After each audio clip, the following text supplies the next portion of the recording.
Love, peace, and soul, y'all. It's Empress Gem. What's up? This is gonna be this video is definitely a Empress Chronicles, especially what happened today. I mean, I'm gonna say I took a W. I ain't gonna say I took a L. You see, I'm in my work uniform, all the way down to my shoes. Okay, listen. They've been messing up the schedule. They took me off the schedule without telling me. You understand? And I'm like, and there was another nurse there, and I was like, you know what? Stay. I'll go home. Whether they pay me or not, it's all good. I'm like, I got so many other things that I need to do with my time. I said this happened for a reason. I was like, nah, girl, you get that money. I'm gonna tell her she gonna have to put in a sick day for me or something, or whatever the case may be. So I said, this is the perfect time. I ain't got no babies. I ain't gonna be screaming, hey, stop, ah, ah. So I'm in the park. Look at these beautiful flowers. I don't know if y'all could see. Beautiful Marcus Garvey Park. And I'm going to lay it down. I'm going to title this one, The Day I Left My Mother and Father's House. But let me start with what preluded to that. I was always a straight A student. If you follow in my chronicles, you'll see that I posted a video entitled Growing Up a Jehovah's Witness. And, I talked about my childhood briefly, in reference to that aspect. I grew up with both parents. My father was in the home, but he wasn't emotionally there. I don't have any memories of him taking me anywhere or being out, anywhere with him. But he lived in the house with us. He was there every day. So it was like a dichotomy between my mother and my father, And I remember, senior year, I've been a straight A student all my life. And, I'm graduating, getting my Regents diploma. Nobody in the family graduated with their diploma from high school. Everybody got their GED. So, I'm like, this is a win, for the family, not just for myself. I was working. From 16, I always had a job. And, I'm working, straight A student. So I go to my mom like, it's senior dues coming up. I know I can't get everything, but, I at least want pictures and hopefully, and the prom. I said the prom and pictures. I said at least I was like, how can you help me? How can we, how are we going to do this?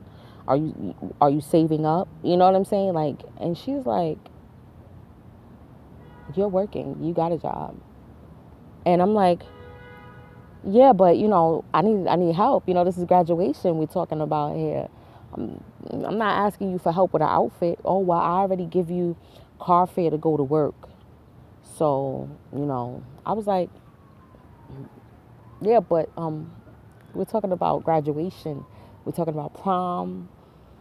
I need help. I cannot afford all of that on my little part-time minimum wage job that I work after school.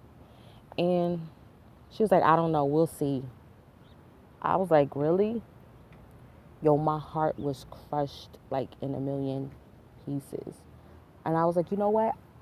I'll handle it. I'll take care of it on my own. And from that point on, I didn't realize it then, but I'm realizing it now that that's when I stopped giving a fuck. Basically, because I didn't feel cared for. I didn't feel appreciated. And I hope this is, hold on, maybe it'll be better if I take the headphones out. I don't know. But yeah, that was deep. I felt like I was on my own. At 17, I was like, yo, nobody ain't checking for me like that, So I continued to go to school and everything. You know what I'm saying? I was seeing two people, and I was like, I got to make a choice. I can't keep seeing two people. This is stressing me out. Even though I cared for both of them. But, so I was coming in late. He was like 7 years my senior. So, basically, they put me on punishment. So I was like, you put me on punishment.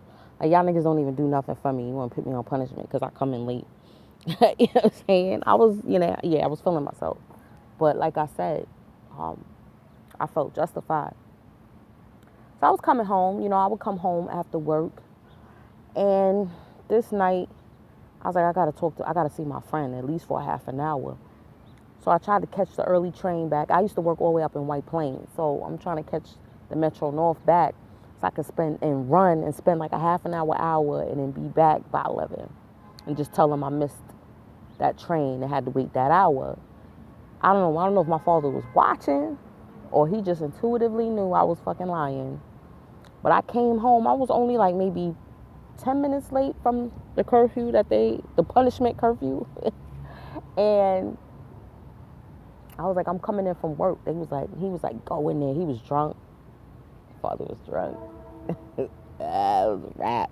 I heard him talking shit from outside the door. Before I even put my key in, I hear him talking that girl don't motherfucking listen. And I'm like, what the hell is he talking about? I'm like, he couldn't have known that I left early. He couldn't have known. I was like, I was watching my back. Where was he hiding at? So, I go in the house. I'm going to play it off. And my mother he was like, go talk to your mother. So I talked to my mom. And she's like, what is going on? He talking about whipping you. And I'm like, yeah, let him try it. And I was like, listen, I work. I got, you know what I'm saying? I'm like, y'all don't even check for me. She's like, talk to me. I'm like, I can't talk to you. And I was crying. And then, so me and her, I see her trying to reach out to me. And then here comes my father. Get off my wife. I said, but that's my mother. He said, get off of her. I said, I can't touch my own mother. I said, I came out of her pussy, not yours. I'll never forget that shit. Yo, that was that scorpion stinger coming out, right? And he was like, what? Da, da, da. And I was like, you know what? I'm tired of fighting with y'all. I was like, I'm tired of this. I was like, I'm leaving. I'm out. And so I went back in my room, started packing my shit. My father was like, you ain't going nowhere. You ain't going nowhere. I was like, yes, I am. And then World War III commenced. Ass, fisticuffs. And my mother was like, I'll never forgive you if you don't let her go. And he let me go, and I batted out of there like a banshee out of hell, screaming. The whole building heard me. I screamed down the whole block. Like, I just was...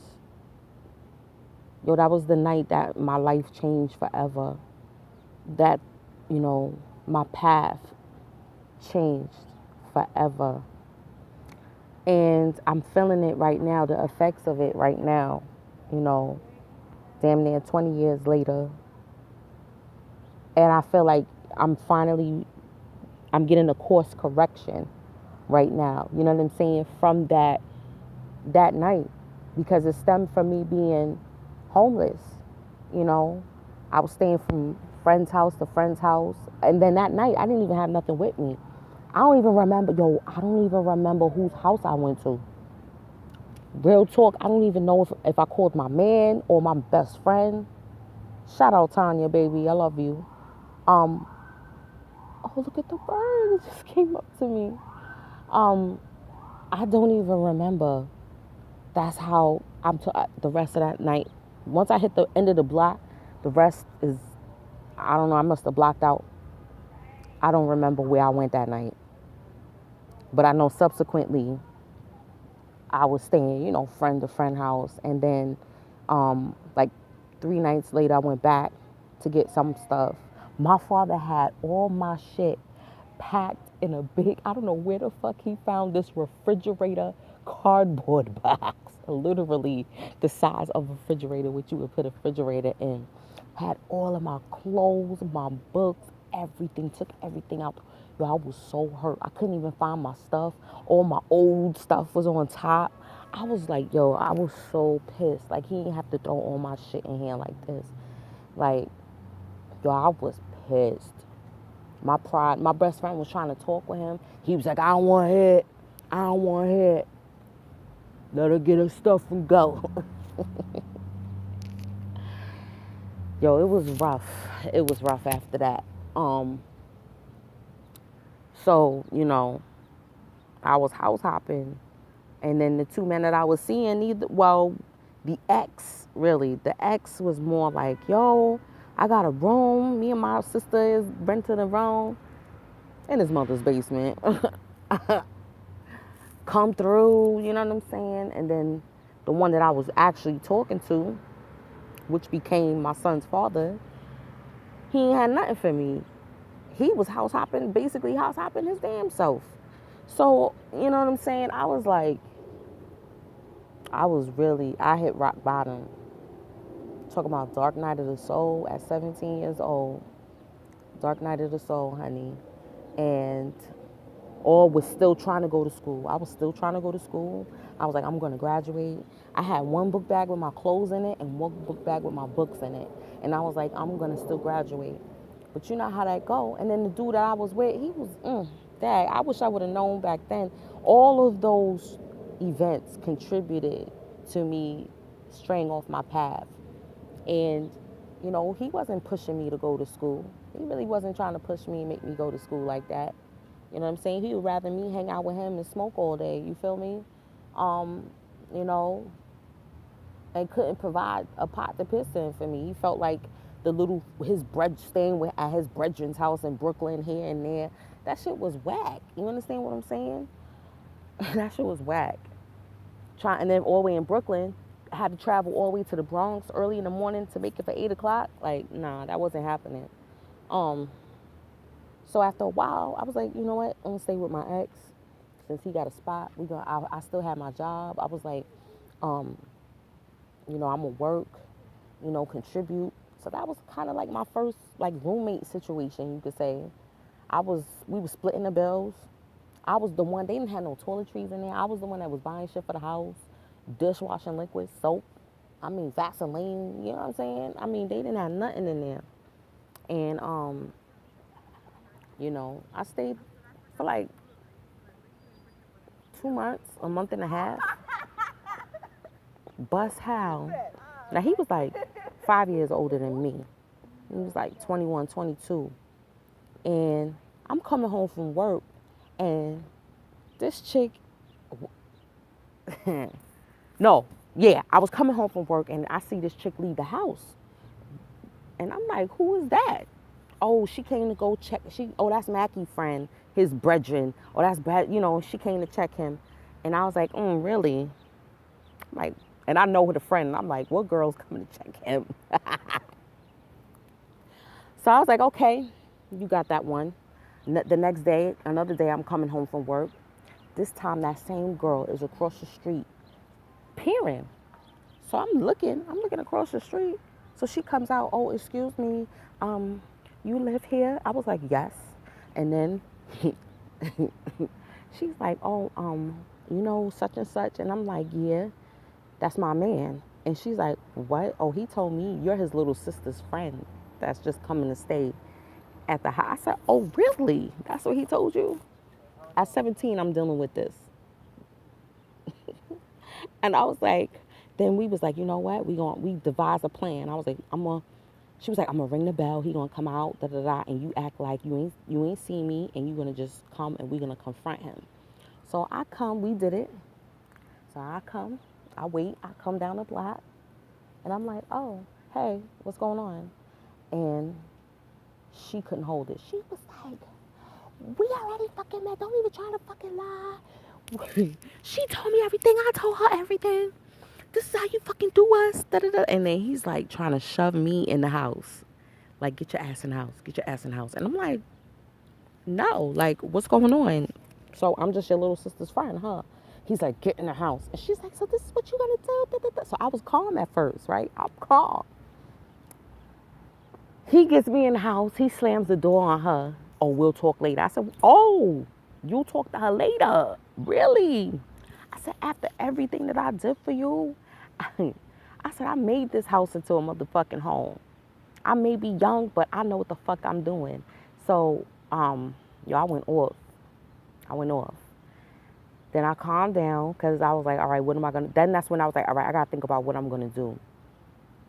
So from then I started thinking like, all right, I got to make my way out of here because I'm not the fucking one.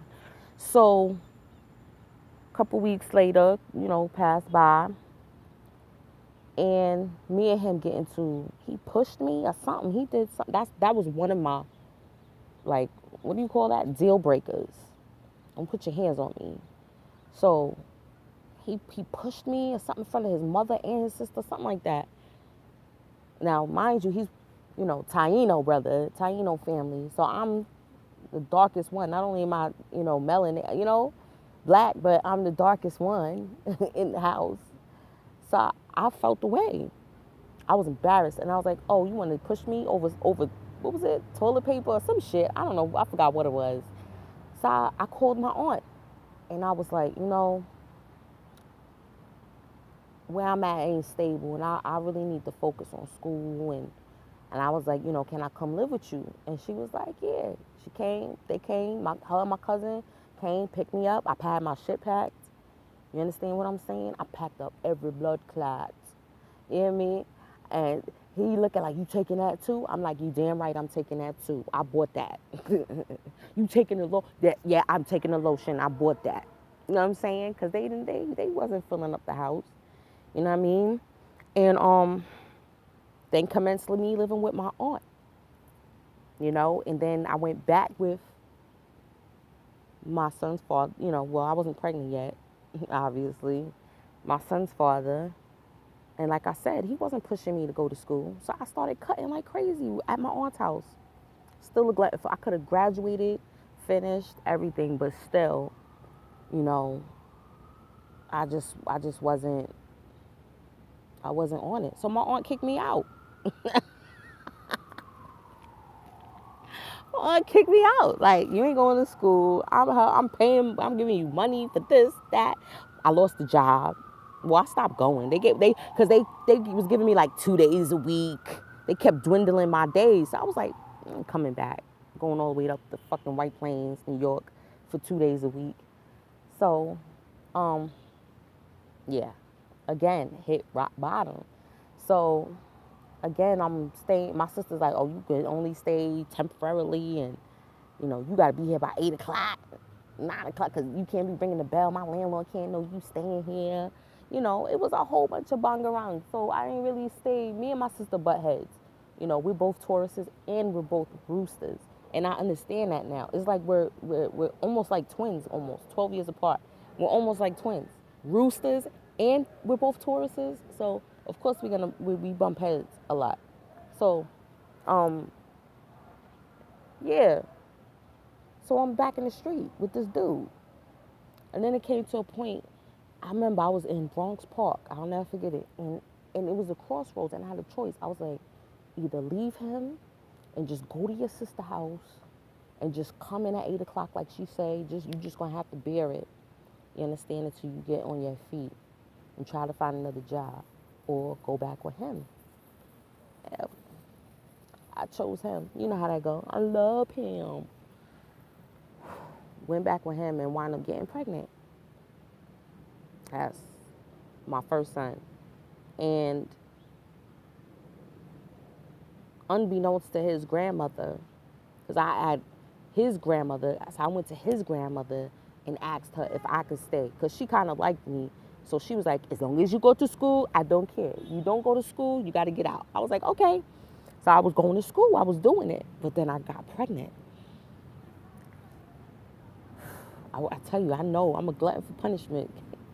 So then here comes the morning sickness. I ain't know what to do. I ain't know what to eat. I didn't know. Y'all, I'm waking up, throwing up in the backyard. Yo, it was crazy. I couldn't do it. I couldn't wake up. My body, my whole circadian rhythm was off. I was up all night. Couldn't sleep at night.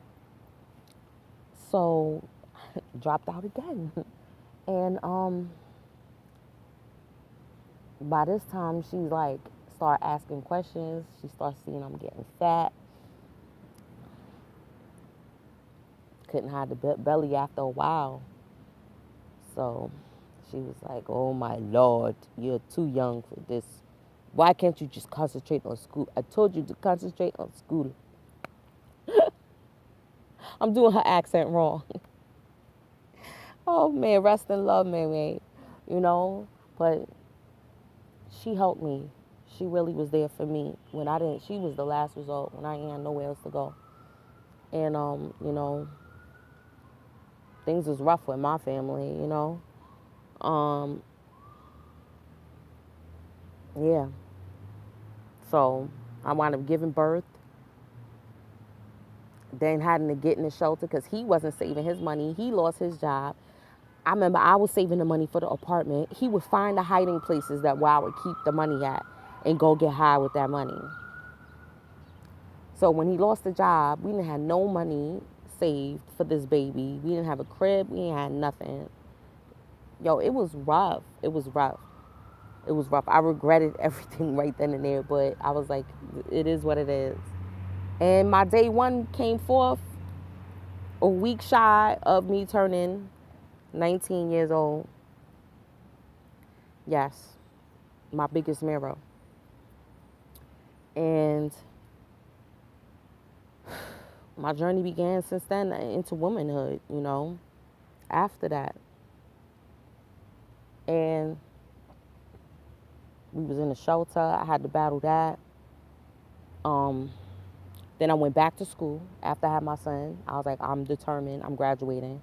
Got into a program. You know what I'm saying? Went to night school. They hooked you up with a job. So I got a job. You know what I'm saying? So I was working, going to school, dropping my baby off. I was doing it. I had gained 70 pounds though from that pregnancy. Yes, 70 pounds.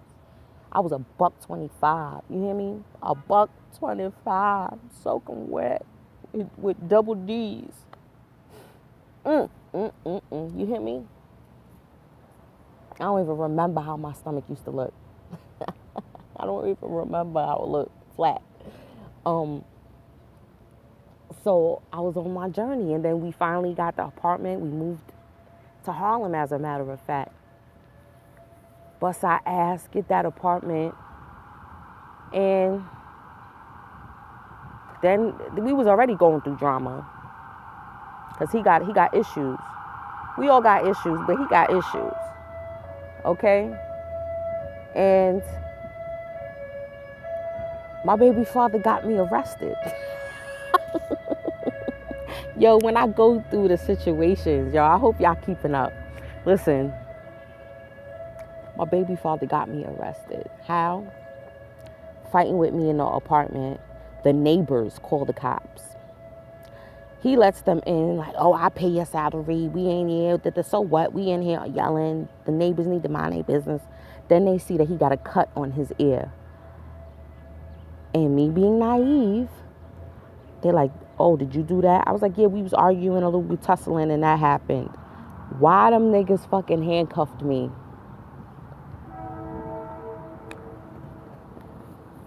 Handcuffed me. They was like, tell it to the judge, da-da-da-da-da-da. First time ever arrested. I was like, over my baby father. I'm thinking the first time I ever would have been arrested would have been over some eye chance, okay? Some flowers, you know what I mean? And I couldn't believe it. I couldn't believe that they was taking me in. So, boom. Spent the night in the tombs. I could have lost my job. I was working for the city. I was working in the Department of Education. You know what I'm saying? And I guess because it was my first arrest, it got expunged. So they didn't report it. So I was grateful, I kept, I got released, on my own recognizance, and kept going to court and got dismissed. After that, I started looking at that nigga, he was like, it wasn't my fault, and then we wound up making up, so called, or whatever, but it was never the same after then. And then, so I know I'm young. Remember, I'm young. So I'm working. He ain't doing nothing. I clean the house. I'm cooking. I'm cleaning. I'm taking care of my baby. I'm like, yo, he ain't doing nothing, man. He just living off of me. So I so I started seeing other people. Period. He started seeing other people. It was just like a roommate situation after a while. Then he got me arrested again. This time it was on purpose, because he was mad that I was, that I basically was doing me, seeing other people. He took my money that I had saved, my income tax money, my envelope. I was like, I work for that money. You don't pay for anything. So basically, you know, basically, he was like, I ain't giving you nothing. So I was like, all right. I took I had bought him a pull-up bar. So I took that. I was like, I'm taking this back. I'm taking everything. I'm going to wind up leaving. I can't live like this. You could keep the apartment. I'm just going to wind up moving. I need that money so I could find a place. And so we fighting over the pull-up bar. And I'm like, he's like, let go. I'm like, no, you let go. You let go. So I was like, okay. I let go. And I shit went bing, right in his head. That nigga started bleeding. He started bleeding. Do you hear me? Started bleeding. And was like, I'm calling the cops on you, bitch. You going to jail tonight. Over an accident. That was his fault. He said, let go. I said, okay. And it went. The reverberation off that shit was hilarious. Listen. So I was like, oh, I ain't going to jail. I packed a bag. I took my son. As I was coming out the building, the cops was coming in, and I just was walking normal, like, doo-doo-doo-doo-doo-doo. As soon as they went in the building, I booked it to the train station and went to his grandmother's house, right? And was hiding out there. Why them niggas called me? They got my cell phone number, and they was like, listen, we don't want to come to your job, because we got to close out this case. Basically, they conned me being naive again, because I should have went home, showered, ate, knowing that they probably would have arrested me. And then when I got there, they arrested me. Even though he came like, oh, I'm going to come with you and tell them that I'm not pressing anything, da-da-da-da-da. They didn't care. They fucking took me. They took me in an interrogation room, started searching my bag and everything, treating me, I started crying like, yo, you could have told me that you needed to take me in. I mean, this is crazy. And, my son was out there. So then they made him go home. Like, yeah, we taking her in. Yo, that one was the worst. It was like I was locked up for almost 2 days. Yep. And I had to call my job. I had to call out. This time I called my family, because I was like, yo, the first time I didn't tell my family. I didn't tell my family nothing. This time I told my family, and they came, and I was like, they was embarrassing me. They didn't bring me no food, no nothing. I was like, I need to go, because he got my phone, he got all my stuff. And he was like, don't go back there. What if, you guys start fighting again? I'm like, but in my mind, I'm like, y'all, it's not like I could come live with any of y'all. So I went back home. And then I went back to work. They got the facts. So I had to make up a lie. I said, oh, yeah, me and this girl got into a fight or whatever, because she liked my husband. And because they saw the scratch on the girl. I had to defend myself, so they took me in.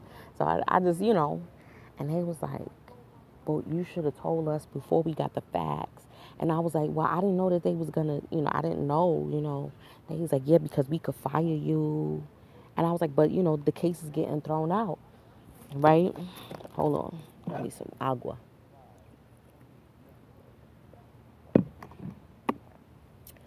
Anyway, Yes, that was the beginning of my adult life, getting locked up by my son's father twice. After that time, I knew. I knew. I was like, you know what? It's time for me to go. I have to start saving up my money and just be out. And I said, I vowed. And I always have this ritual, like whoever I'm dealing with, if I can't bring in a new year with you, I feel like we may not be together for that year, you know? So that year I made sure I was not in the house with him. I spent the night with my girlfriend Tanya. I spent the night, me and my son. We rung in a new year with her. You know what I'm saying? And then boom, a couple months later, not even a month later, I met my second baby father. Now this was magic. I'm gonna leave it at this. I'm coming up the train steps right here on 125th and Lexington Avenue, and as soon as I reach the top of the stairs, I look up. Our eyes make four. Okay, from he's further down the street, and it was honestly it was love at first sight. Some real shit. So I'm walking. And that's when I had stopped seeing people. You know how that go. I stopped seeing people like, oh, I'm going to focus on me. You know, I need to grow me. And,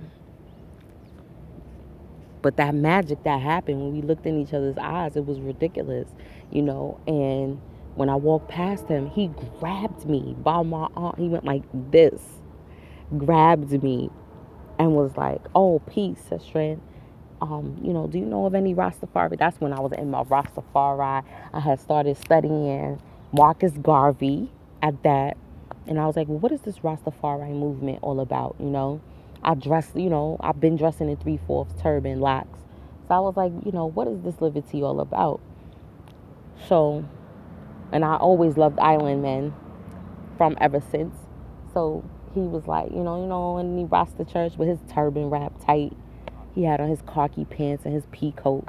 So I'm like, oh, not really, but I know some services. And he's like, oh, let's exchange numbers.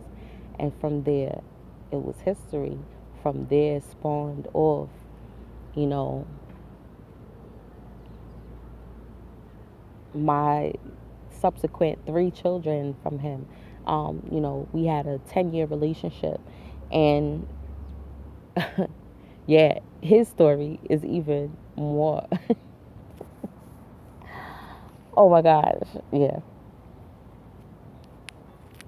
Yeah. Yeah, I got 4 children, 2 baby fathers, but the last one gave me 3. And I learned a lot. I learned a lot from both of them, honestly. And I'm grateful for those experiences because it showed me how strong I am and how much of a champion that I really am, you know. Well, I hope y'all enjoyed this installment.